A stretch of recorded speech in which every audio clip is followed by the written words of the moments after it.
Ya, bismillahirrahmanirrahim. Allahumma anfa'na bima 'allamtana wa 'allimna ma yanfa'una wa zidna ilman yanfa'una. Kita akan lanjutkan pembahasan pada materi Al-Muyassar bab la ya. Di dalam bahasa Arab bahwa la itu sendiri mempunyai dua kategori. Kategori pertama adalah la an-nahiyah. La an-nahiyah itu apa? La an-nahiyah itu lihat pada penjelasan yang diblok dengan warna coklat. Ma tajzimul mudhari'a adalah la yang menjazmkan fi'il mudhari'. Nah, sebagaimana kita ketahui bahwa fi'il itu terbagi kepada tiga dari pembelajaran yang terdahulu. Yang pertama fi'il madhi, fi'il mudhari' dan fi'il amr. Nah, untuk la ini dia masuknya itu hanya kepada fi'il mudhari'. Nah, di sini sebagaimana pada contoh dia itu menjazmkan. Apa itu jazm? Kita ingat kembali pada pembelajaran yang terdahulu bahwa jazm itu salah satunya itu mematikan. Yang kedua membuang. Kalau mematikan pada fiil-fiil yang memang dia fiil-fiil tertentu. Contoh di sini ya, la tal'ab. Nah, dia dimatikan. La tal'ab ini artinya janganlah kamu bermain. La. Untuk la nahiyah ini artinya adalah la yang menunjukkan kepada larangan. Artinya larangan atau janganlah ya. La tal'ab, janganlah kamu seorang laki-laki bermain. Kemudian ada juga yang jazm itu apa? Membuang. Membuang apa? Salah satunya membuang nun. Atau untuk fi'il-fi'il yang 5 ya. Fi'il-fi'il af'alul khamsah. Ingat kembali pada pelajaran yang sebelumnya, af'alul khamsah itu apa saja? Fi'il-fi'il yang mempunyai nun. Seperti yashrobuna, tashrobina, tashrobani. Nah, ketika dimasuki la an-nahiyah atau la yang bersifat larangan, maka dia menjazmkan. Dan menjazmkannya itu untuk fi'il af'alul khamsah adalah dengan membuang nun. Nah, di sini contoh la tashrobuna. Tashrobuna asalnya tashrobuna ketika dimasuki la dia akan membuang nun dikarenakan menjazmkan. Kenapa menjazmkan? Karena la-nya adalah la an-nahiyah, la untuk larangan. Sehingga asalnya tashrobuna menjadi la tashrobu. Artinya janganlah kalian para laki-laki meminum. La tashrobu, larangan ya. Nah, kemudian selain daripada membuang nun ada juga membuang akhir atau yang disebut dengan hadzful akhir. Contohnya apa di sini? Ada kalimat tad'u dan tashtari. Ini asalnya tad'u dan tashtari ya. Kemudian dimasukilah huruf la an-nahiyah. La yang kita maksudkan untuk pelarangan maknanya. Maka yang tad'u dan tashtari kita buang akhirnya dengan makna melarang, sehingga yang artinya tad'u menyeru jadi la tad'u, janganlah kamu menyeru. La tad'u asalnya ada wawu ya pada tad'u, tetapi dibuang di hadful akhir dikarenakan dia dijazm. Kenapa dia dijazm? Karena adanya la nahiyah pada kalimat ini. La tad'u, la tashtari. Nah, ini yang disebut dengan hadful akhir, dibuangnya akhir. Nah, ini la nahiyah. Jadi la nahiyah itu untuk mempunyai makna pelarangan. Kemudian selain la nahiyah ada juga la an-nafiyah ya. La an-nafiyah itu apa? La an-nafiyah artinya berbeda dengan nahiyah. Kalau nahiyah itu adalah melarang atau memberikan suatu ketidakbolehan tertentu, tetapi kalau an-nafiyah itu membuat maknanya menjadi negatif. Maksud negatif apa? Tidak atau bukan ya. Di sini contohnya apa? La tal'abu, la tashrobuna, la tad'u, la tashtari. La an-nafiyah ini tidak menjazmkan ya, berbeda dengan la nahyi. Berarti apa dong kalau tidak menjazmkan? Berarti dia tetap marfu ya, tetap marfu dan tidak jazm dan tidak rubah. Sehingga artinya la tal'abu, dia seorang laki-laki tidak bermain. La, tidak ya, bukan jangan di sini, artinya tidak di sini. La tashrobuna, kalian para laki-laki tidak meminum. Nah, tidak ya di sini. Jadi memberikan konotasi atau makna negatif pada suatu kalimat.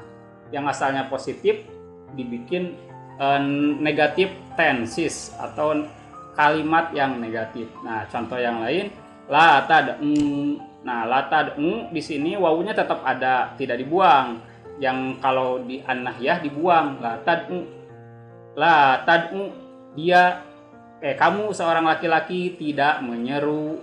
Kemudian la tashtari, kamu seorang laki-laki tidak membeli. Tashrobuna juga begitu ya, nunnya di sini tidak dibuang. Tetap keadaan untuk la nafiyah ini ketika masuk pada fi'il mudhari tetap keadaannya marfu dan tidak jazm. Tetapi kalau la nahyi yang konotasinya larangan, maka dia harus menjazmkan. Nah, itu perbedaan pada la ya dalam bahasa Arab. Baik, kalau yang ini sudah paham, kita akan lanjut kepada slide selanjutnya. Nah, di sini kalau tadi macam-macam lam ya, ada dua. Nah, sekarang ini jenis-jenis huruf lam. Tadi mala, ini malam ya. Kalau lam di sini ada sekitar 5 makna. Apa saja? Coba lihat pada nomor 1. Yang pertama, lam itu ada lam harfu jarin. Lam harfu jarin adalah lam yang masuk hanya pada isim. Apa itu isim? Kata benda atau kata yang tidak memiliki keterangan waktu ya. Tidak ada telah atau akan atau sedang, tidak ada. Itu ya isim. Nah, ini untuk harfu jar ini khusus dia hanya masuk kepada isim atau nomina. Contohnya lillahi. Nah, asalnya Allahu dimasuki huruf jar sehingga kata Allahu harus dijarkan dan menjadi isim majrur, dan majrurnya kata Allahu dengan kasroh sehingga li masuk pada Allahu jadi lillahi. Begitu juga as-salatu. As-salatu dimasuki haraf jar li, dia akan berubah dari as-salatu menjadi lis-salati. Nah, itu isim yang menjadi majrur atau dijar ya. Begitu juga an-nabiyyu. An-nabiyyu asalnya kemudian dimasuki haraf jar lam, maka dia menjadi lin nabiyyi.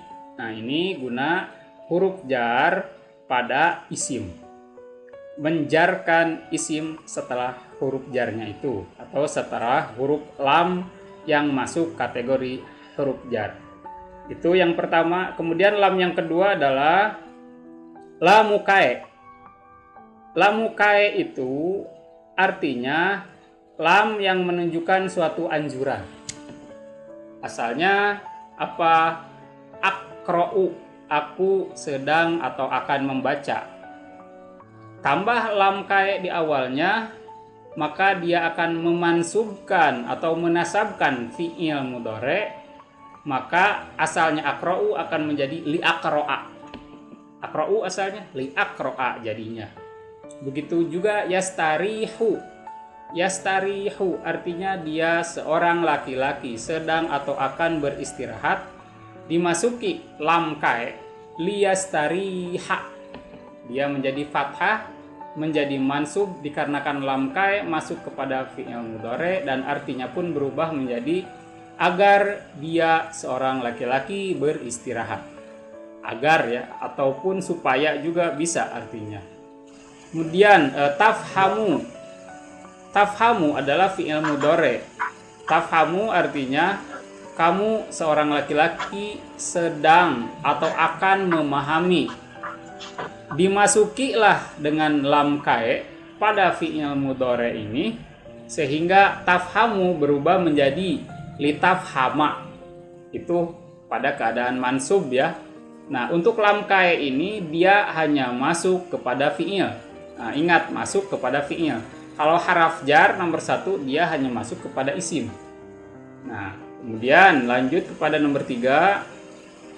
Untuk nomor 3 ini dia sama lam juga ya, tetapi perbedaannya apa? Untuk lam nomor 3 adalah lamul juhud. Lamul juhud ini adalah menunjukkan makna pengingkaran atau menunjukkan makna negatif. Contohnya saja kita lihat ya biar lebih paham. Ma kuntu liafhama, tidaklah aku akan paham. Lamul juhud di sini adalah lam pengingkaran dan selalu berada setelah makana atau memberikan makna yang negatif atau bermakna tidak. Kemudian kita bahas yang nomor 4, lamul amri. Lamul amri adalah lam amr atau lam perintah. Berbeda dengan yang tadi. Kalau yang tadi itu la nahiyah, itu mah pakai la ya. La an nahiyah, la larangan. Sedangkan yang nomor 4 ini lamul amri, lam, huruf lam biasa kayak huruf jar tadi, tetapi maknanya dia masuk kepada fi'il mudhari dan menjadi suatu perintah. Contohnya liyadkhul, liyakhruj, liyarji', liyadkhul, perintahkan dia masuk. Liyakhruj, perintahkan dia keluar. Liyarji', perintahkan dia pulang. Nah, ini untuk lamul amri dia menjazmkan. Jazm tandanya apa di sini? Dengan mematikan fi'il mudhari yang asalnya yadkhulu menjadi liyadkhul, yakhruju menjadi liyakhruj, yarji'a menjadi liyarji'. Nah, itu untuk lamul amri dia harus menjazmkan atau mematikan. Kemudian yang nomor 5 adalah lam taukid. Apa itu lam taukid? Lam taukid adalah suatu lam yang memberikan makna tekanan kesungguh-sungguhan ya. Contohnya di sini la yarji'u. Sungguh dia seorang laki-laki akan pulang atau sedang pulang. La yadhabu, sungguh dia seorang laki-laki akan pergi atau sedang pergi. La yasma'u, sungguh dia seorang laki-laki akan atau sedang mendengarkan. Nah, untuk lam taukid ini dia masuk kepada fi'il mudhari juga sama seperti yang lain kecuali nomor 1. Nomor 1 itu masuknya kepada isim saja, tetapi dia ini lam taukid tidak merubah apa-apa. Tetap si fi'ilnya menjadi marfu, tidak menjadi jazm atau tidak menjadi mansub seperti lam juhud jadi mansub, lamul amri menjadi majzum, tetapi lam taukid dia tetap marfu dan tidak merubah, hanya dia ditambahi lam di belakang untuk makna penegasan dan kesungguh-sungguhan. Nah, ini perbedaan makna-makna lam sekitar ada 5 jenis ya. Nah, apabila yang ini sudah paham, kita lanjut kepada mudzakkar dan muannas. Ini dari pertemuan-pertemuan sebelumnya mungkin pernah kita bahas juga ya. Dan di sini kita sedikit lebih dalam mengulas mudzakkar dan muannas. Apa itu mudzakkar? Al-mudzakkaru huwa ma dalla ala dzakarin. Mudzakkar itu adalah yang menunjukkan kepada gender laki-laki atau yang dianggap gender laki-laki. Dianggap ya terkadang, bukan hanya hakikat tetapi juga secara maknawi terkadang atau secara majazi. Seperti apa? Bisa saja misalkan suatu kata-kata yang dianggap laki-laki, masuk kategori laki-laki ya, bukan dianggap laki-laki, seperti kitabun. Kitabun itu masuk kategori mudzakkar karena dia tidak mempunyai tanda muannas. Nah, terus kita lihat kepada yang muannas. Al muannasu, muannas itu huwa mayadullu ala unsa. muannas itu adalah yang menunjukkan kepada yang dianggap perempuan atau perempuan. Nah, nanti secara detailnya kita akan jelaskan juga ya mengenai muannas ini. Ada yang dianggap muannas secara hakikat, ada juga yang dianggap muannas secara maknawi, ada juga yang dianggap muannas secara majazi. Kenapa? Karena terkadang di dalam bahasa Arab suatu benda tertentu pun ada yang dianggap muannas, seperti matahari, syamsun dianggap muannas, seperti as-sikinu, pisau dianggap muannas, atau hal-hal apa saja sih yang dianggap muannas. Nanti ada ya kita bahas lebih lanjut lagi. Nah, di sini ada beberapa contoh untuk mudzakkar sebagaimana yang dulu kita bahas mengenai marfu'atul asma, mansubatul asma, dan majruratul asma, atau mu'robnya isim mudzakkar dan muannas. Di sini juga kita ulas sekilas lagi mengenai mu'robnya mudzakkar. Di sini yang marfu, contoh muhsinun, seorang laki-laki yang berbuat baik. Kemudian apabila muhsinun dibikin mansub jadi muhsinan, seorang laki-laki yang berbuat baik juga. Apabila dibikin majrur maka menjadi muhsinin. Kemudian apabila menjadi musanna jadi muhsinani yang marfu ya. Apabila menjadi mansub menjadi muhsinaini, ke bawahnya tuh. Apabila menjadi majrur menjadi muhsinaini juga. Artinya itu dua orang laki-laki yang berbuat baik. Nah, kalau yang jamaknya muhsinuna itu yang marfu, yang jamaknya yang mansub muhsinina juga, yang majrur juga jamaknya muhsinina. Itu sama ya untuk mansub dan majrur dari segi polanya dengan ya nun, kecuali yang marfu dengan wawu nun. Ini adalah pola-pola untuk mudzakkar. Nah, ini berbeda dengan yang muannas. Kalau yang muannas itu ada tanda untuk muannas, yaitu adanya tak marbutoh atau tak biasa. Kita beralih kepada yang muannas, contohnya lihat yang marfu muhsinatun, seorang perempuan yang sedang berbuat baik. Muhsinatan itu mansub, muhsinatin itu majrurnya ya, yang muannas tetapi mufrad atau menunjukkan satu. Kemudian yang menunjukkan dua, muhsinatani, dua orang perempuan yang berbuat baik. Kalau mansubnya muhsinataini, kalau majrurnya muhsinataini juga, sama dengan ya nun ya. Kalau marfunya alif nun. Kemudian untuk jamak muannas salim muhsinatun, para perempuan-perempuan yang berbuat baik. Nah, itu yang marfu'nya. Ketika dibikin mansub muhsinatin, ketika dibikin majrur muhsinatin. Ini polanya sama untuk yang mansub dan yang majrur. Yang berbeda itu hanya yang marfu di dhammaten. Itu untuk muannas yang jamak ya. Nah, itulah perbedaan mudzakkar dan muannas. Lalu kita lihat muannas secara mendalam apa saja di slide ini. Baik, lihat. Anwa'ut ta'nis, macam-macam jenis muannas. Nah, di sini ada beberapa jenis muannas. Ada yang pertama makana alaman muannasan. Adalah yang mempunyai sebuah nama memang untuk perempuan, dipakai untuk perempuan. Contohnya Fatimatu, Maryamu, Zainabu. Kata-kata ini memang tentu saja nama untuk perempuan. Maka ketika ada nama untuk perempuan, sudah pasti itu di dalam bahasa Arab dikategorikan ke dalam jenis muannas dalam isimnya.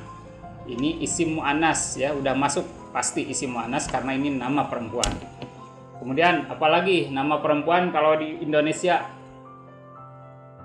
Mungkin Debbie ya, mungkin Intan. Nah, nama-nama seperti ini adalah memang nama perempuan. Maka ketika kita masukkan ke dalam kata-kata bahasa Arab, nama-nama itu udah pasti masuk jenis muannas. Kemudian yang selanjutnya ma fihi ta'un marbutotun. adalah yang isim itu memiliki tanda tak marbutoh. Tak marbutoh di sini boleh untuk benda, boleh untuk hal untuk perempuan, ataupun hal-hal apapun yang mempunyai tak marbutoh asalkan dia isim, dia tetap dikategorikan kepada isim muannas. Contohnya saja di sini madrasatun. Madrasatun artinya sekolah.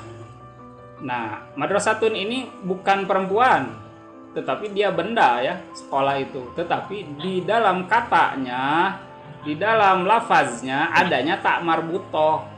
Sehingga tak marbutoh ini dia harus dikategorikan kepada tanda muannas. Sehingga madrasatun walaupun dia maknanya sekolah, dia tetap masuk kategori muannas. Begitupun mim sahatun. Mim sahatun penghapus. Mim sahatun ini benda, bukan orang atau bukan makhluk hidup ya, tetapi dia secara lafaznya adanya tak marbutoh di sana. Masuklah ini kepada kategori jenis-jenis muannas karena adanya tak marbutoh. Begitu juga saburotun. Saburotun artinya bor ya, atau papan tulis. Nah, papan tulis begitu juga sama, dia bukan kata bagi makhluk hidup atau manusia, tetapi dia benda ya. Tapi lafaz benda ini adanya tak marbutoh pada lafaznya sehingga masuk kategori muannas. Nah, itu jenis muannas yang adanya tak marbutoh. Kemudian selanjutnya masuk kepada jenis muannas juga ma fihi alifut ta'nis al-maksuroh, yang adanya alif ta'nis al-maksuroh. Alif ta'nis di sini adalah jenis alif yang khusus buat perempuan dan biasanya masuk kepada jenis sifat-sifat ya, adverbia ataupun adjektiva. Biasanya kalau di dalam bahasa Indonesia ya, kata keterangan atau kata sifat. Contohnya apa di sini? Sugro. Di sini adanya alif yang apa ya istilahnya? Alif yang merengkol ya, alif yang tidak lurus. Sugro. Ada alif ya di sana yang terakhirnya. Kubro, yumna. Nah, apabila ada kata-kata dari sifat, dari adjektif yang maknanya yang di akhirnya ada alif yang merengkol begini, maka dia ini masuk kategori bagi perempuan. Sugro artinya apa? Perempuan yang kecil. Kubro, perempuan yang besar. Yumna, sebelah kanan bagi hal yang bersifat perempuan. Nah, ada kelebihan ya kalau di dalam bahasa Arab, hal-hal yang begitu saja juga harus diperhatikan laki-laki dan perempuannya. Ini kelebihan bahasa Arab. Jadi kita tidak bisa mengucapkan suatu kata sembarangan tanpa kita berpikir ini kata untuk laki-laki, ini kata untuk perempuan. Ini kelebihan di dalam bahasa Arab. Sehingga di dalam adjektiva dan adverbia, kata keterangan dan kata sifat khusus ada untuk laki-laki dan ada untuk perempuan. Di sini contohnya sugro, kubro, yumna. Nah, begitu. Kemudian kita lanjut kepada selanjutnya adalah ma fihi alifut ta'nis al-mamdudah. Adalah suatu isim atau suatu kata yang mempunyai alif ta'nis al-mamdudah. Alif ta'nis al-mamdudah ini adanya alif dan hamzah. Alif dan hamzah ini adalah dia penanda buat hal-hal yang bersifat perempuan atau dia penanda muannas. Disebutlah alif hamzah ini alif ta'nis al-mamdudah. Contohnya apa? Sauda'u, hitam. Hitamnya buat perempuan khusus. Sauda'u. Beda kalau untuk laki-laki. Kalau untuk laki-laki itu aswad. Aswad untuk laki-laki. Begitu juga yang tadi ya, yang alif ta'nis maksuroh. Untuk yang laki-lakinya asgor, untuk perempuannya sugro. Beda. Kemudian baydo'u, putih. Baydo'u, putih. Nah, ini putih ini adalah khusus untuk kategori muannas, kategori perempuan. Jadi ketika kita menyebutkan perempuan yang putih, maka gunakan jenis yang ini. Jadi contohnya imro'atun baydha'u, perempuan itu putih. Baydha'u, jangan menggunakan imro'atun abyad. Kalau abyad untuk laki-laki, jadi dia salah sintaksisnya ya, atau gramatikanya jadi salah kalau imro'atun abyad. Tetapi yang betul itu gunakan pola yang ini, pola alif dan hamzah untuk perempuan. Jadi imro'atun, perempuan itu, baydha'u, putih kulitnya, contoh seperti itu. Kemudian begitu juga safra'u, kuning. Kuning ini adalah khusus untuk hal yang bersifat dianggap perempuan. Safra'u. Banyak ini contoh-contohnya ya, bahkan di dalam Al-Qur'an pun ada, di dalam Al-Baqarah, yaitu tentang orang Yahudi disuruh menyembelih sapi, yaitu baqaratun safra'u faqi'un launuha tasurrun nazirin. Nah, pakainya safra'u, baqaratun safra'u. Baqaratun dia itu seekor sapi betina. Dan selain sapi betina, baqaratun juga mempunyai tak marbutoh akhirnya ya. Nah, sehingga baqaratun sudah pasti itu masuk kategori jenis isim muannas. Maka ketika kita mau menyandingkan dengan adverbia seperti ini, kata keterangan seperti ini yang berwarna kuning atau warna kekuning-kuningan, maka pakainya jenis yang alif hamzah ini, alif ta'nis mamdudah ini. Sehingga baqaratun safra'u, yaitu artinya sapi betina yang kekuning-kuningan atau kuning. Nah, ini khusus untuk perempuan pakai alif dan hamzah. Baik, lanjut kepada selanjutnya, makana muannasan majaziyan. Nah, yang dianggap muannas juga bukan hanya muannas hakiki. Ternyata yang muannas majazi ada ternyata di sini. Apa yang dianggap muannas majazi? Pertama, syamsun, matahari. Coba saya tanya, matahari sifatnya apa? Panas atau dingin? Halo? Panas, Ustaz. Panas. Nah, di sini bagi orang Arab biasanya hal-hal yang bersifat panas akan masuk pada kategori perempuan. Berbeda dengan komarun. Komarun itu bulan, masuk kategorinya mudzakkar. Itu filosofis di dalam kata bagi orang Arab. Hal-hal yang bersifat panas dan menyengat itu biasanya masuknya jenis kategori muannas. Sedangkan untuk jenis-jenis yang bersifat gelap, adem, terlalu dingin itu masuknya jenis mudzakkar. Begitu juga kata-kata yang lain yang dianggap majazi, itu yang majazi ya. Majazi itu bukan sebenarnya tetapi kiasan ya, kurang lebih seperti itu. Ada juga kata yadun. Yadun artinya tangan. Nah, yadun, coba apa yadun itu apa ya? Yadun itu suatu anggota badan yang apa coba kira-kira?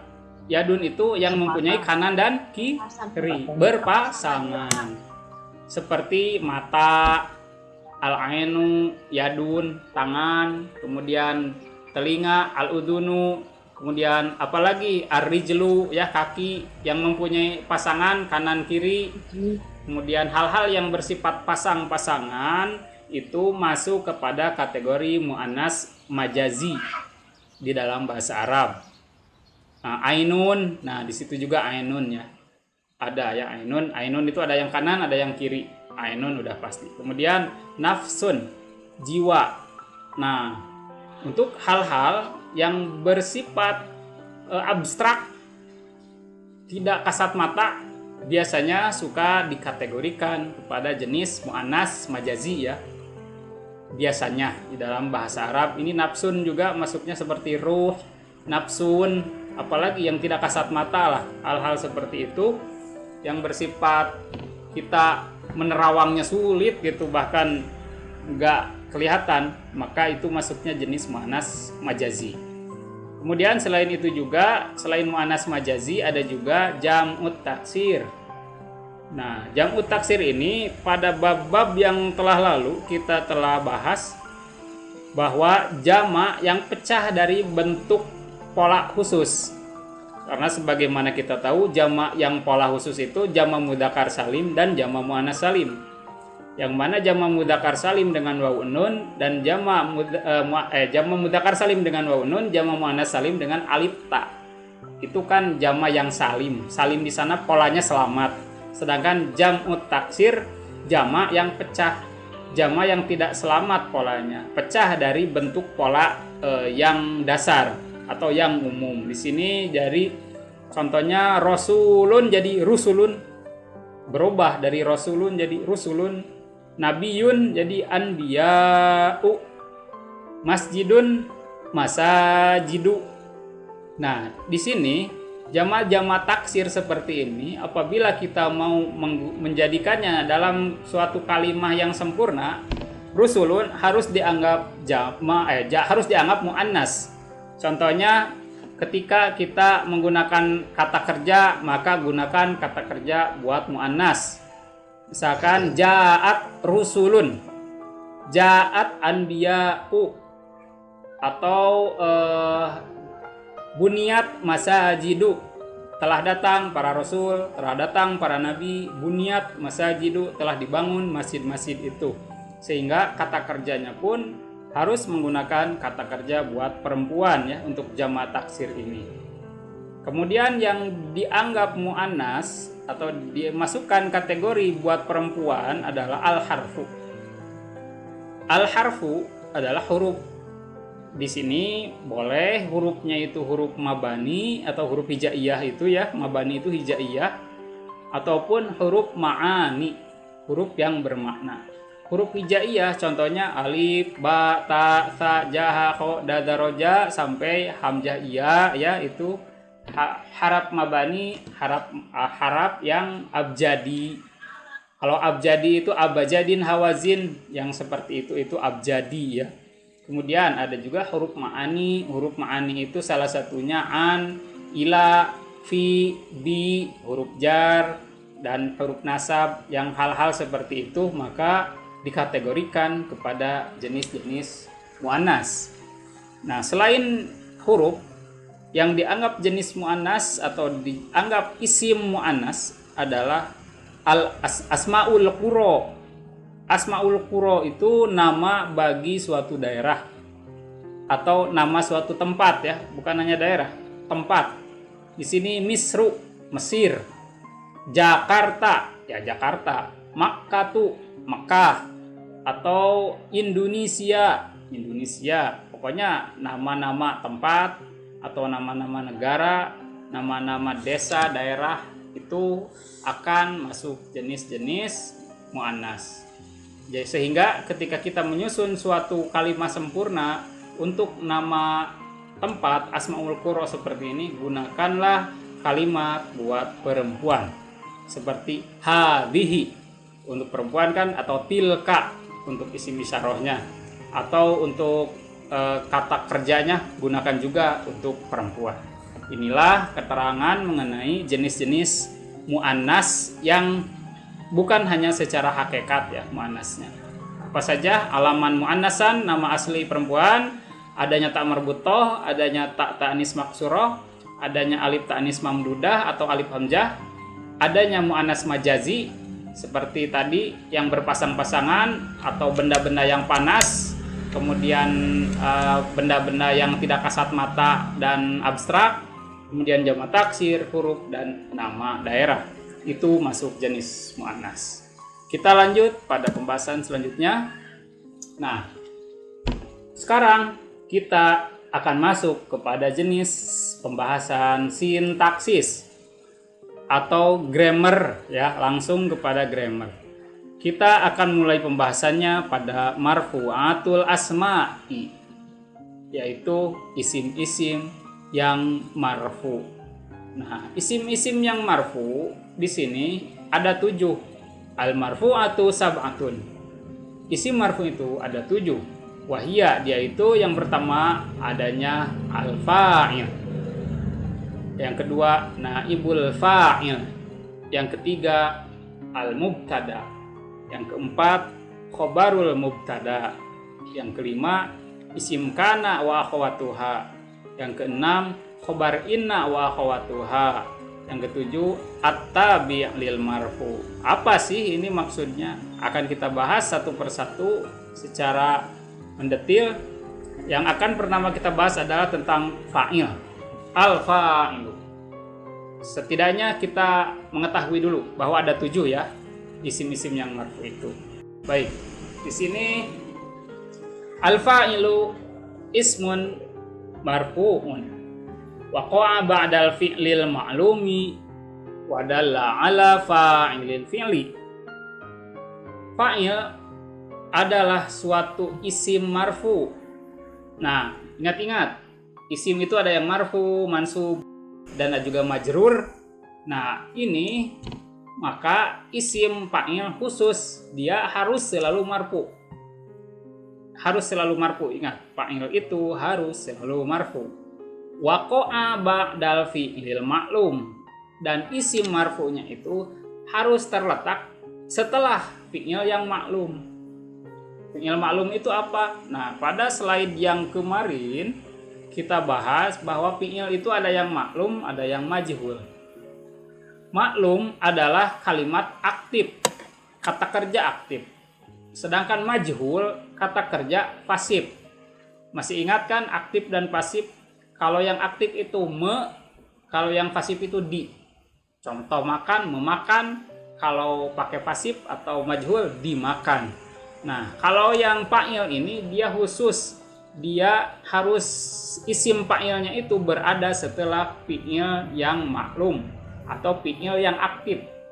Wadalla 'ala fa'ilil fi'li, dan harus menunjukkan maknanya itu kepada yang melakukan pekerjaannya atau perbuatannya. Biar lebih jelas kita lihat ke bawah bahwa fa'il itu terdiri daripada 2 kategori. Kategori pertama ada fa'il secara zohir yang nampak jelas dan disebutkan namanya, siapa pelakunya. Contohnya apa? Sa'alal ustadu. Ustad itu telah berkata, atau guru itu telah bertanya. Guru itu telah bertanya.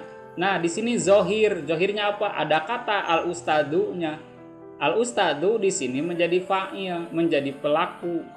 Dan pertama, kenapa dia jadi fa'il al-ustadu itu? Yang pertama, lihat dari segi definisinya. Ismun marfu'un. Ustad itu yang pertama isim marfu.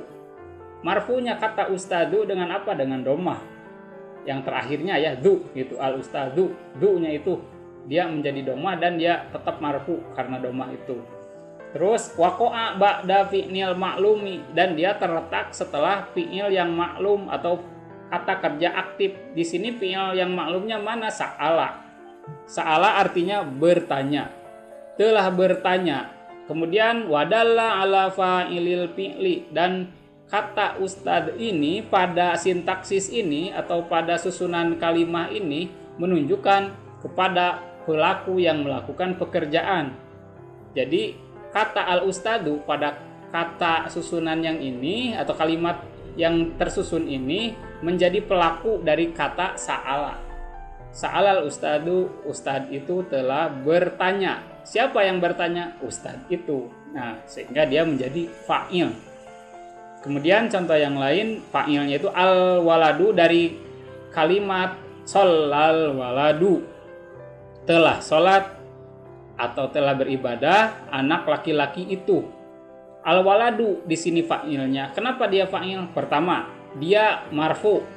Waladu, du. Dalnya dengan doma. Dia marfu. Selain itu juga dia berada setelah fi'il maklum atau kata kerja yang aktif, yaitu sholat. Dahului dulu dengan sholat. Dan juga kata al-waladu ini menunjukkan siapa yang berbuat sholat. Sholal waladu.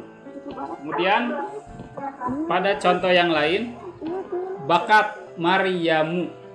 Bakat artinya telah menangis. Maryamu, si Maryam itu. Nah, di sini yang perlu kita perhatikan, karena Maryamu di sini adalah untuk perempuan, maka kata kerjanya itu pun harus perempuan. Sebentar, ininya lompat. Sebentar, slide-nya sedikit lompat. Nah, ini bakat itu adalah kata kerja buat perempuan dan ada tanda perempuannya di sini, lihat. Tak yang mati ya. Bakat telah menangis seorang perempuan itu siapa? Maryam. Maryam ini dia menjadi fa'il atau pelaku. Fa'il itu pelaku ya. Pertama kenapa? Karena Maryamu itu dengan domah, dia menjadi marfu. Selain itu juga dia berada setelah kata kerja maklum atau kata kerja aktif. Kata kerja aktifnya itu bakat di sini, telah menangis. Disitulah jenis fa'il yang zohir. Ingat, zohir itu jelas dan nampak dan disebutkan. Al-ustadu, al-waladu, Maryamu itu jelas ada orangnya kelihatan ya. Kemudian ada juga fa'il yang domir.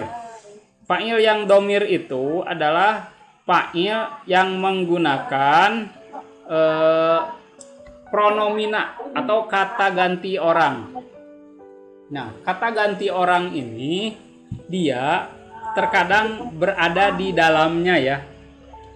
Contoh kataba. Kataba telah menulis, dia seorang laki-laki. Di dalam kataba ini telah mengandung domir huwa di dalamnya. Di dalam kataba, sehingga domir itu apa artinya? Domir itu tersembunyi ya, nggak kelihatan, sehingga disebut ya emang fa'ilnya fa'il domir. Fa'il yang tersembunyi di dalam kata itu sudah termasuk walaupun tidak disebutkan. Kataba telah menulis, dia seorang laki-laki, sudah ada di dalamnya, nggak perlu disebutkan lagi al-ustadunya ya, karena kalau al-ustadu, al-waladu, atau Maryamu itu zohir berarti. Sehingga kalau kita juga mau membuat kalimat yang zohir dari kataba juga bisa. Jadi tinggal ditambahkan aja fa'il yang zohirnya. Contohnya katabal ustadu, maka jadilah dia fa'il yang zohir.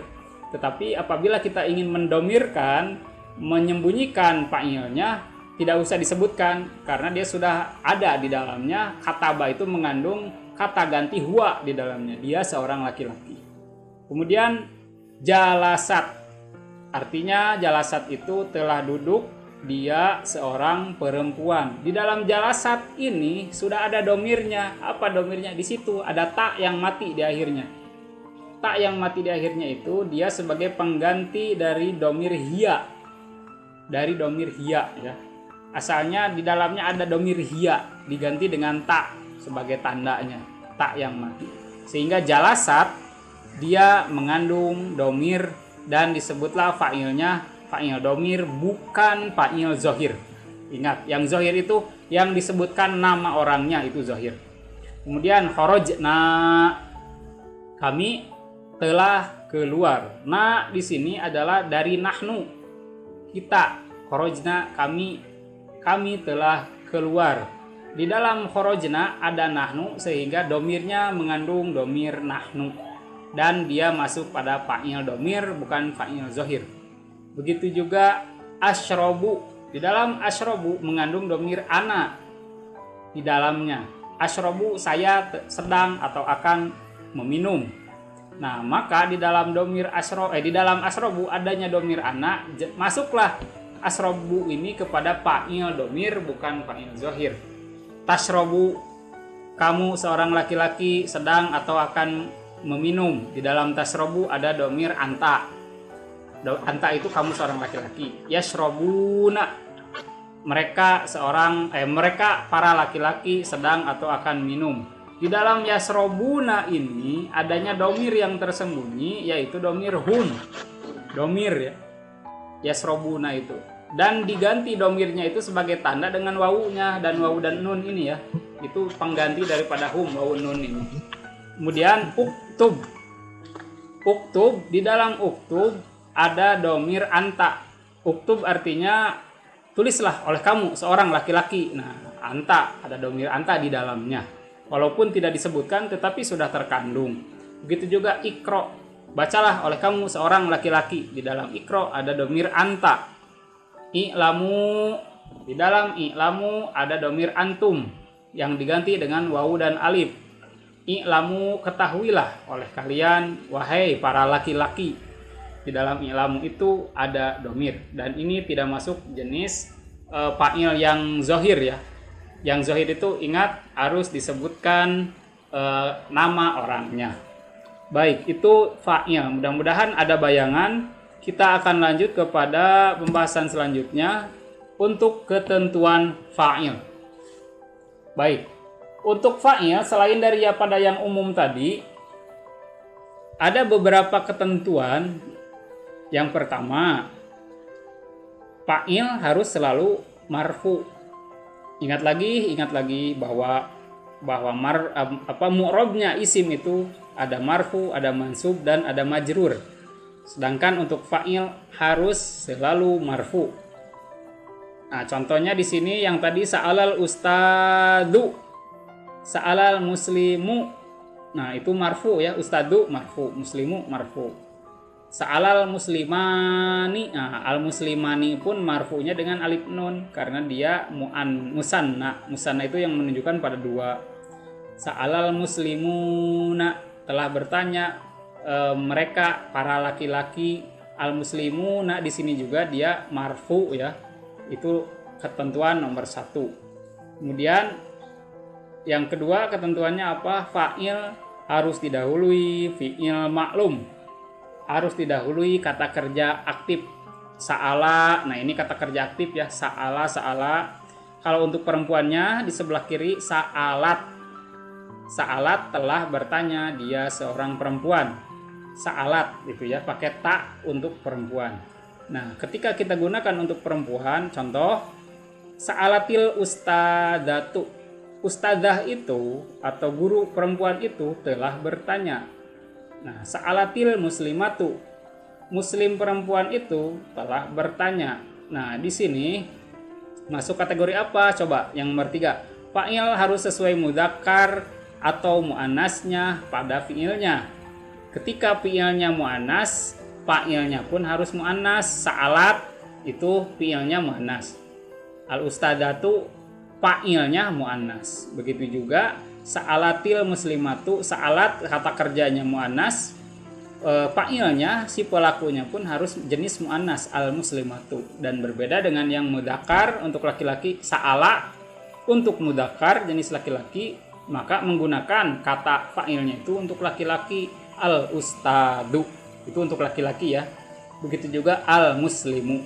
Nah, itu fa'il dan fi'ilnya atau pelaku dan kata kerjanya harus selalu selaras dari segi gendernya.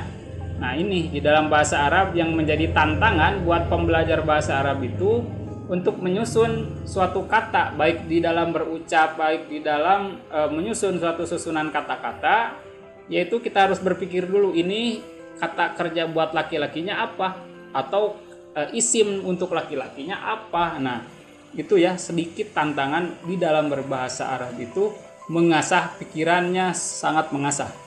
Dan bahkan ada yang menyebutkan bahwa apabila kita mempergunakan bahasa Arab dengan gramatika yang benar-benar fushah seperti ini, akan menghindarkan dan meminimalisir kita dari yang namanya kepikunan. Kenapa? Karena mengasah kita untuk selalu berpikir mengenai pemilihan kata yang tepat untuk gender, untuk bilangan. Bilangannya kan untuk bahasa Arab itu ada bilangan 1, ada bilangan 2, ada bilangan jamak. Setiap kata itu ada seperti itunya terus. Begitu juga kata kerjanya pun seperti itu. Itu ya yang menyebabkan kita harus terus terasah pikiran kita di dalam berbahasa Arab. Baik, itu kemudian untuk fa'il zohir yang keempat, ini ketentuan yang keempat. Untuk fa'il zohir, fi'ilnya harus selalu mufrad. Contohnya apa? Ya, di sini biar lebih paham. Sa'ala. Sa'ala itu adalah bentuknya mufrad ya, 1.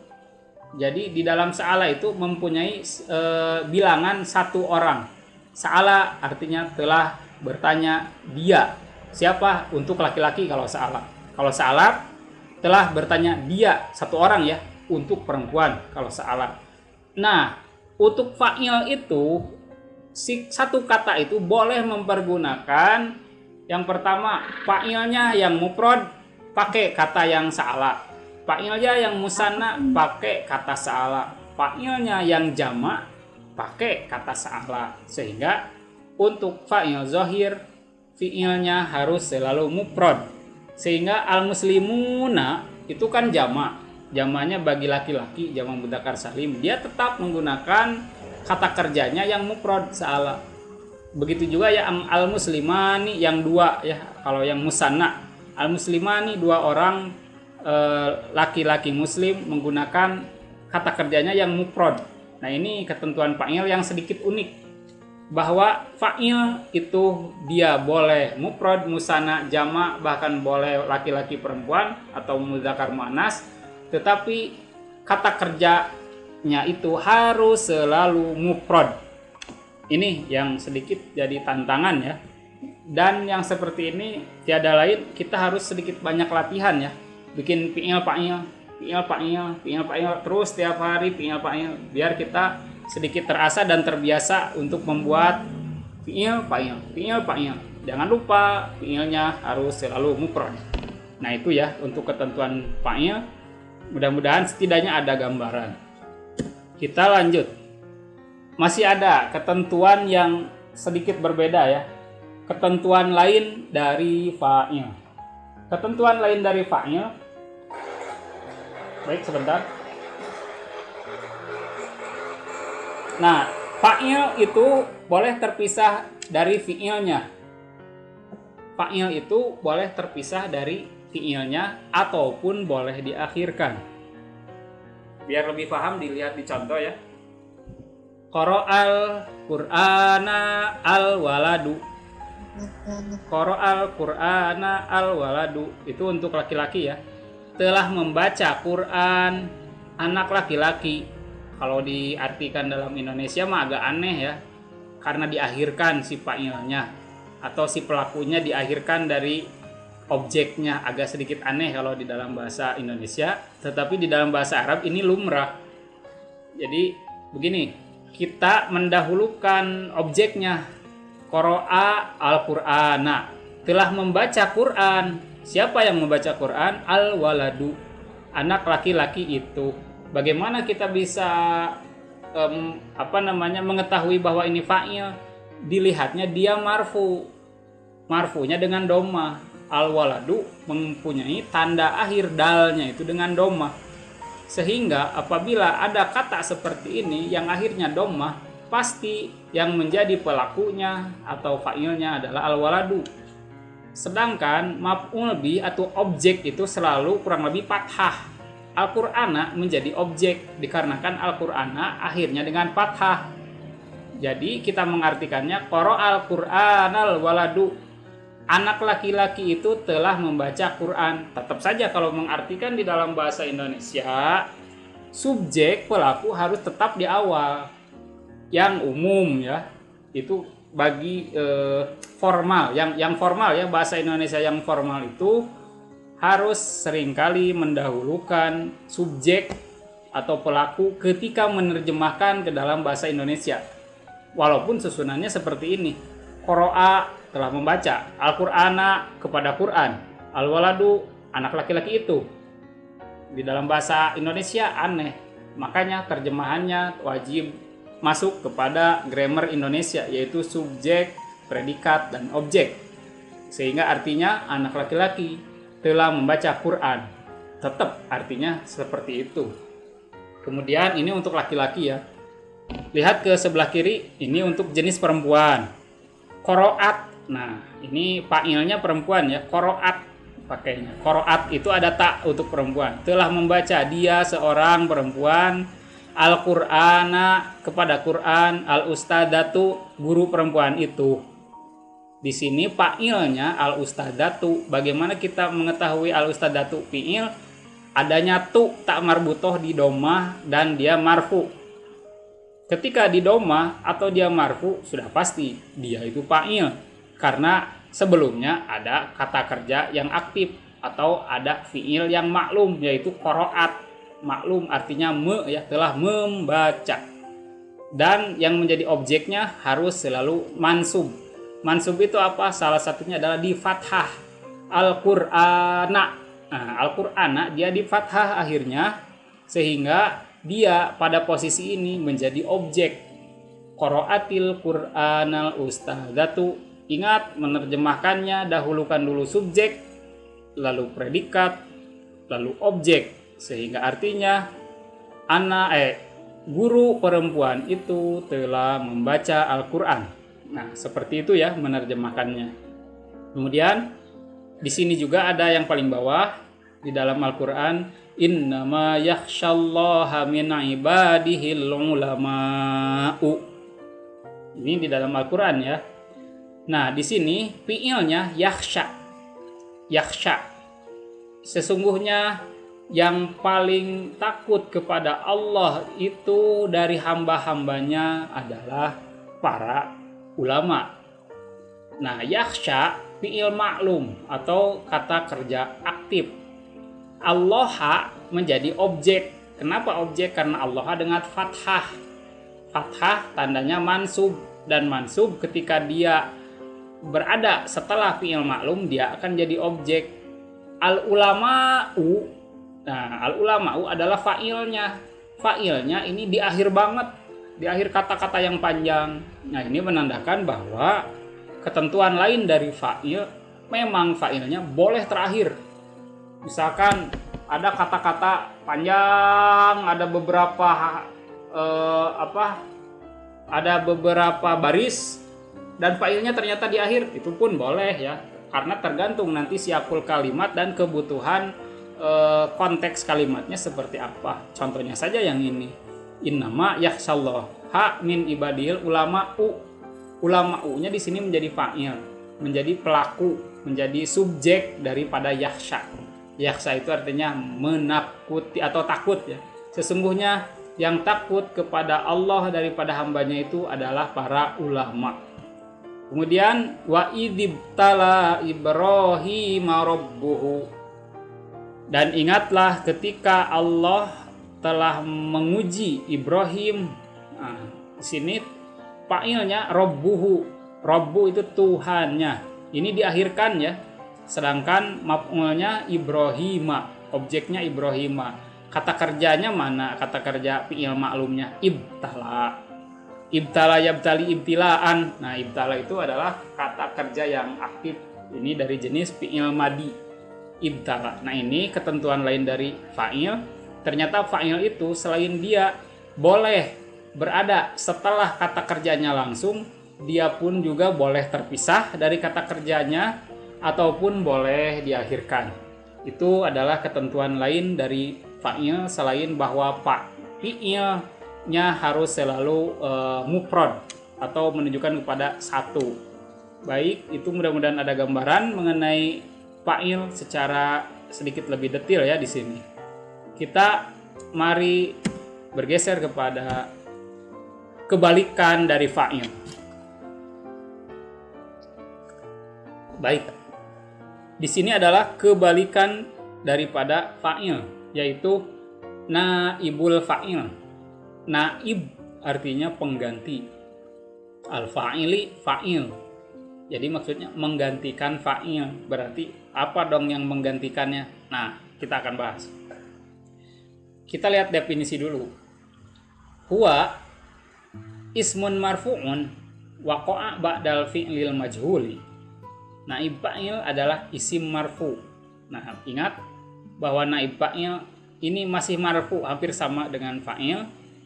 Tetapi perbedaannya bahwa naib fa'il waqa'a ba'dal fi'lil majhuli, terletak setelah fi'il yang majhul, fi'il yang fasib. Ingat apa fi'il yang fasib? Yang mempunyai makna di. Kalau yang maklum apa? Mempunyai makna me. Nah, ini kebalikannya ya. Untuk naib fa'il itu harus didahului dulu dengan fi'il yang majhul atau verba fasib atau kata kerja yang pasif atau kata kerja yang mempunyai makna di. Contoh saja di sini su'ilal ustadu. Ini yang zohir ya. Ingat bahwa sama untuk fa'il dan naib fa'il, ada yang zohir, ada yang domir. Ini hampir sama. Hanya saja naib fa'il itu menggantikan fa'il, sehingga hampir sama ketentuannya. Bedanya dia fi'ilnya majhul, itu saja. Ini nggak terlalu begitu rumit ya untuk naib fa'il, hanya kebalikan gitu. Kemudian yang zohir, su'ilal ustadu. Ustad itu telah ditanya. Nah, tinggal begitu. Jadi menggunakan kata di. Futihal babu. Pintu itu telah dibuka. Kemudian kita lanjutkan pada definisi yang tersisa. Wadalla ala ma auman waqa'a alaihil fi'lu. Dan menunjukkan kepada yang dikenai pekerjaan. Nah, su'ila telah ditanya, al ustadu, ustad itu. Futiha, al babu, telah dibuka pintu itu. Ustad dan pintu dikenai pekerjaan di sini mah ya. Jadi bukan mengerjakan pekerjaan. Jadi dibalik ya, asalnya tadi sa'alal ustadu. Ustad bertanya.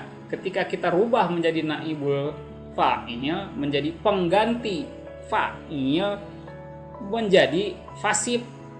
Yang ustad asalnya yang bertanya menjadi yang ditanya. Nah, itu perbedaannya.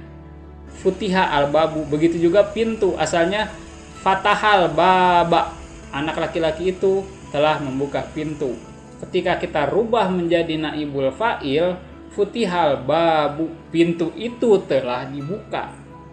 Jadi pintu di sini adalah yang dikenai pekerjaan dari kata kerja yang sebelumnya fasib. Kata kerja majhul, fi'il yang majhul. Kemudian itu yang zohir ya. Naib fa'ilnya zohir. Zohir itu nampak dan disebutkan. Adanya al ustadu, al babu, itu disebutkan. Ustadunya ada, al babunya ada. Sedangkan bila kita melihat kepada yang sebelah kiri, ada juga yang tidak ditampakkan, dia itu disembunyikan, yaitu domirun. Kata pengganti orangnya sudah termasuk pada katanya itu sendiri dan tersembunyi. Contoh, umirtu, saya telah diperintah. Saya telah diperintah. Di dalam umirtu ada domir ana diganti dengan ta. Taknya ini tak mutakalim ya. Taknya tak mutakalim. Umirot. Umirot, dia seorang perempuan telah diperintah.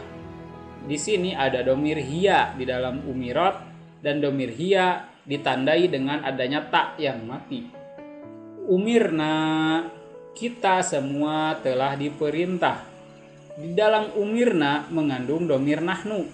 Nahnu itu diganti dengan na, kalimat huruf na. Na itu kami artinya atau kita.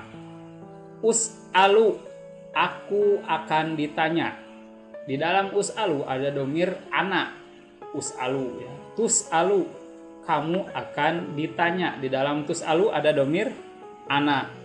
Nus'alu, kami akan ditanya atau sedang ditanya. Di dalam domir nus'alu ada domir nahnu atau ada pronomina kami. Pronomin itu kata ganti orang, kata ganti atau domir, itu keneh ya. Nus'alu, kami.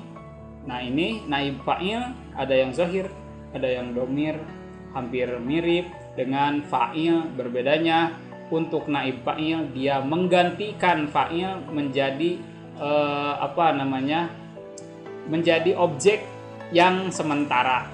Objek bagaimana? Kita lihat di sini. Nah, ada ketentuan lain ya. Ketentuan lain dari naib fa'il. Naib fa'il harus selalu marfu. Nah, naib fa'il harus selalu marfu. Hampir mirip dengan fa'il yang tadi, juga harus marfu. Al ustadu, al muslimu, lihat di sini al ustadatu, al muslimatu itu selalu fa'il ya. Al muslimani, al muslimuna. Nah, ini su'ilatil muslimatani, su'ilat al muslimatu. Nah, itu yang naib fa'ilnya itu dia tetap keadaannya marfu, tidak mansub dan tidak majrur. Ketentuan yang kedua, fa'il harus didahului fi'il majhul atau kata kerja pasif. Nah, ini ketentuan yang sangat mendasar ya, yaitu su'ila untuk laki-laki, su'ilat untuk perempuan. Nah, dia akan selalu didahului. Kata al-ustadzatu dan kata al-ustadu akan didahului dulu dengan fi'ilnya. Kemudian ketentuan yang ketiga, fa'il harus sesuai mudzakkar atau muannas pada fi'ilnya. Contohnya su'ila al-ustadu. Su'ila khusus kata kerja untuk laki-laki, al-ustadu juga kata kerjanya untuk laki-laki. Su'ilat kata kerjanya khusus untuk perempuan, al-ustadatu kata isimnya itu juga untuk perempuan. Fa'ilnya pun perempuan. Naib fa'ilnya pun perempuan ya. Jadi harus sesuai antara kata kerjanya dengan naib fa'ilnya. Kemudian ketentuan yang keempat, untuk naib fa'il yang zohir itu yang disebutkan ya. Untuk naib fa'il yang zohir harus selalu mufrad fi'ilnya. Ya, seperti tadi yang pertama ya, untuk yang fa'il juga mirip begitu. Di sini lihat, su'ila al-ustadu, su'ila al-muslimani tetap su'ila, su'ila al-muslimuna tetap su'ila, tidak pakai yang jamak ya untuk kata kerjanya. Begitu juga untuk yang perempuan, su'ilatil ustadatu tetap dia pakai su'ilat, al-muslimatani juga tetap pakai su'ilat, al-muslimatu juga tetap pakai su'ilat. Nah, jadi untuk fi'il ingat harus selalu mufrad, walaupun naib fa'ilnya dia mufrad musanna maupun jamak, baik laki-laki atau perempuan. Itu ketentuan naib fa'il. Kemudian masih ada ketentuan-ketentuan lain dari naib fa'il. Nah, ketentuan detil lainnya bahwa naib fa'il boleh mempunyai maf'ul bih, boleh mempunyai objek.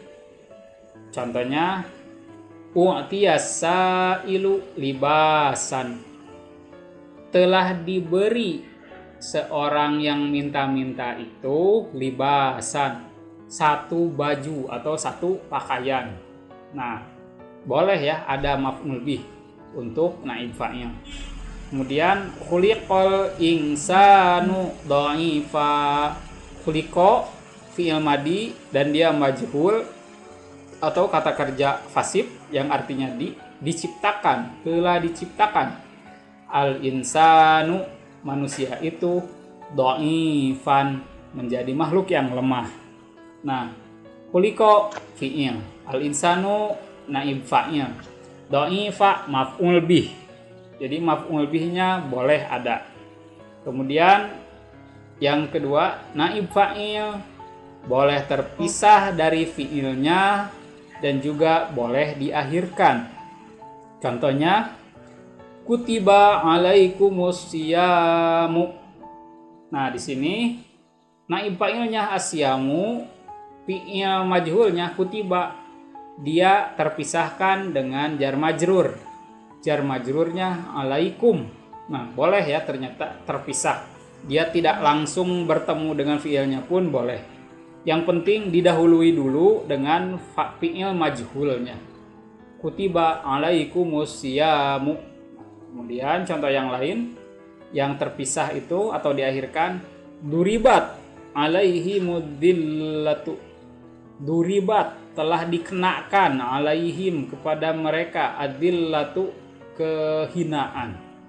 Adillatu naib fa'il, alaihim jar majrur, duribat dia itu kata kerja fasif atau fi'il madi majhul. Nah, ini contoh-contoh naib fa'il yang sedikit berbeda, yang mana yang pertama naib fa'ilnya mempunyai maf'ul bih dan naib fa'il juga boleh dipisah dari fi'ilnya ataupun boleh diakhirkan. Nah, pada slide yang paling terakhir ini kita membahas mengenai perbedaan. Apa bedanya fa'il dan apa bedanya naib fa'il. Nah, kita akan merubah di sini fa'il menjadi naib fa'il. Contoh yang pertama, yashrobul waladu al-labana. Yashrobu sedang meminum. Al-waladu anak laki-laki itu, al-labana segelas susu. Nah, kita mau menjadikan jumlah fa'il yang ini menjadi naib fa'il. Bagaimana caranya? Rubah dulu kata kerjanya menjadi kata kerja fasib. Yashrobu, ingat yang dulu kita pernah merubah bahwa kata kerja aktif menjadi kata kerja pasif dengan menjadikan domah awalnya. Jadi gimana? Yushrobu. Yushrobu artinya diminum atau akan diminum. Nah, di sini untuk menjadikan naib fa'il adalah mengambil maf'ul bih dan membuang fa'ilnya. Pada yasrobul waladul labana, mana fa'ilnya? Al-waladu. Al-waladu itu adalah fa'il atau pelaku. Ketika kita mau menjadikan kalimat atau jumlahnya itu naib fa'il, buang dulu kata pelakunya itu dan ganti dengan objeknya. Di sini maf'ul bihnya al-labana. Al-labana segelas susu, dia mengganti posisi fa'il, asalnya dia objek, sehingga diistilahkanlah naibul fa'il, pengganti daripada fa'il yang asalnya posisinya sebagai objek. Dari yashrobul waladul labana menjadi yushrobul labanu. Nah, itulah naib fa'il pada contoh yang pertama. Masih ada contoh yang kedua, katabat talibud darsa. Anak laki-laki itu telah menulis pelajaran. Kataba telah menulis, at-talibu pelajar itu, ad-darsa pelajaran. Di sini katabat talibud darsa, mana fa'ilnya? At-talibu fa'il ya, pelaku. Kemudian objeknya mana? Maf'ul bihnya mana? Ad-darsa karena dia mansub ya atau di fathah.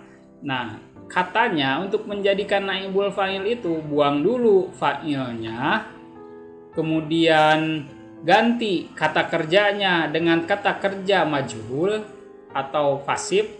Dari kataba kita robah jadi apa? Kutiba. Asalnya kataba jadi kutiba. Nah, itu ya yang harus dirubah untuk menjadi naib fa'il. Kemudian gantilah posisi fa'il oleh maf'ulnya. Jadi gimana akhirnya? Kutiba darsu. Itulah naib fa'il. Yang naib fa'il itu adalah ad-darsunya itu. Asalnya darsu maf'ul bih, objek, dia menempati posisi fa'il yang dibuang dengan dikarenakan kata kerjanya menjadi fasif, jadilah ad-darsu itu naib, pengganti al-fa'ili dari fa'il. Kemudian lanjut, masih ada contoh. Sa'alat tilmidu al-ustada. Sa'ala telah bertanya, at-tilmidu murid itu, al-ustada kepada gurunya. Di sini fa'ilnya mana? At-tilmidu sebagai fa'il, sebagai pelaku. Maf'ul bihnya atau objeknya mana? Al-ustada adalah objeknya atau maf'ul bihnya.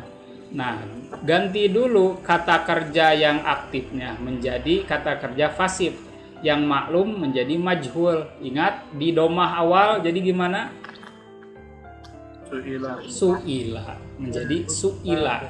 Nah, sekarang buang fa'ilnya lalu ganti maf'ul bihnya, objeknya pada posisi fa'il. Jadi su'ila ustadu. Telah ditanya ustad itu, sehingga al-ustadu menjadi naib fa'il. Naib pengganti fa'il dari fa'il. Asalnya maf'ul bih. Ada contoh yang terakhir, khotofat al-bintu az-zahrota. Khotofat telah memetik Al-bintu, anak perempuan itu, az-zahrata, kepada bunga itu. Nah, di sini fa'ilnya mana? Al-bintu. Al-bintu. Maf'ul bihnya mana objeknya? Az-zahra. Az-zahrata itu objeknya ya. Nah, sekarang kita rubah bentuk yang fa'il ini mau dijadikan naib dari fa'il. Yang pertama adalah merubah kata kerjanya menjadi kata kerja fasib. Kata kerja maklum menjadi majhul. Dari kotopat menjadi kutipat ya. Maaf itu sedikit taknya ketinggalan ya. Ketinggalan diketik.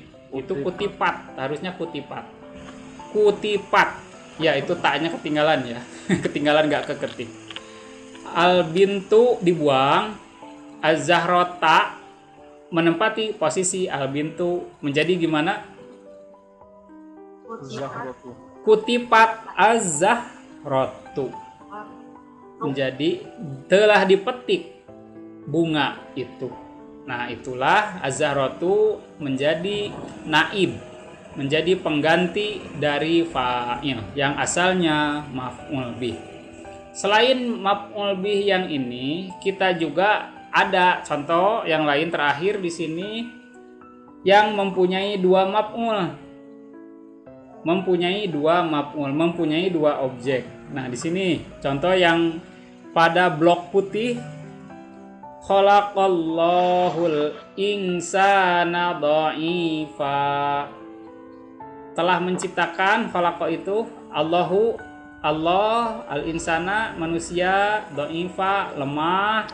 Kalau kita artikan secara formal, Allah telah menciptakan manusia yang lemah.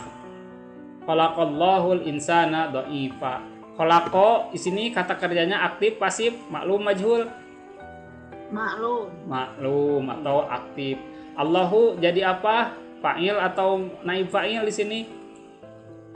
Fa'il, pelaku. Al insana jadi apa? Ingat di fathah tuh al insana jadi maf'ul bih atau objek. Yang pertama ya objeknya. Di sini ada objek yang kedua. Maf'ul bih yang kedua yaitu dha'ifa. Dha'ifa di sini maf'ul bih yang kedua. Jadi di sini maf'ul bihnya ada dua. Ketika dia dirubah menjadi bentuk naibul fa'il, lihat tinggal dibuang saja fa'ilnya. Maf'ul bih pertama menjadi naib fa'il. Maf'ul bih yang kedua tetap menjadi maf'ul bih, begitu saja. Jadi bagaimana khuliqal insanu dha'ifa.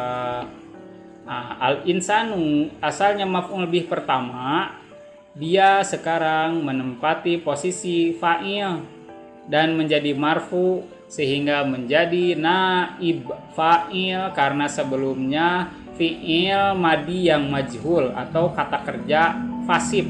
Khuliqo telah diciptakan. Dan maf'ul bih yang kedua yaitu dha'ifa tetap menjadi maf'ul bih, hanya posisinya sekarang menjadi maf'ul bih yang pertama karena maf'ul bih yang tadi awal udah menjadi naib dari fa'il, naibul fa'il. Itulah perbedaan antara fa'il dan naibul fa'il.